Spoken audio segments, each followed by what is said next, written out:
They came up with a statement, inquiry, a demand that the 6 patriots make a statement under inquiry, but that was after our insistence because they wanted our clients or our colleagues to make a general statement, which we said they cannot make a general statement without the police explaining why they had been brought here, and then they can answer to any accusations.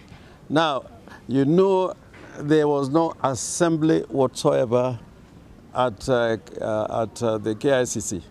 There was no assembly at all. What I saw were members of parliament generally who had left the parliament buildings going to the KICC. There had no assembly that had taken place. And now the police are alleging that our 6 colleagues participated in an unlawful assembly. I want to say that this is going back to the very bad days, because I was also a victim.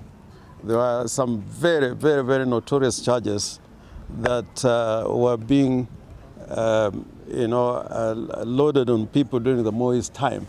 And one of the offenses was this offense of unlawful assembly. And many, many people, including the Anyonas and many patriots, were taken to court on a charge of unlawful assembly. The other one was sedition. Luckily, sedition was repealed. Now, I cannot believe that an independent police force who operate under the Constitution and the law, which requires the police to perform their duties in compliance rather, with the Bill of Rights, that they would hold people from mourning on a charge that does not exist because there was no assembly this morning. This state is rogue, and I'm saying the National Police Service Commission, please rise up to your constitutional duty. I think they're looking for him to make sure he does not operate. But also they're not foolish. They know holding on Raila Amolo Odinga even for a second, that will be fire everywhere, not just in Kenya, but in the entire continent.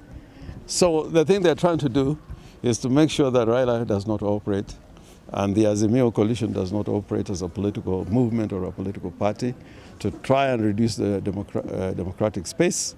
But whatever they do, I think the fire is not going to burn. I'm glad that even with the KCC being cordoned off and making sure that Raila and team cannot access the KICC, an opening, he has found an opening like always he does, and is in Kamkunji addressing people. So it does not have to be KICC. And eventually, make no mistake, if the people so desire to go to State House, we shall go there. People go to the White House. If you go to the White House, right in front of the fence, people are demonstrating. If you go to Buckingham Palace, right in front of the palace, people are demonstrating. It's only in a banana republic that where the president lives becomes like a prison. The president is a prisoner of his own ambitions, and the people who are staying there with him are held prisoner. The State House should be the people's palace. Every day now, people go to the Buckingham Palace to look through what happens. Even the White House, people have access. But the way they're treating this State House, I think is worse than every, like it was in South Africa, when the white people were ruling South Africa. Maybe, Governor, we are seeing that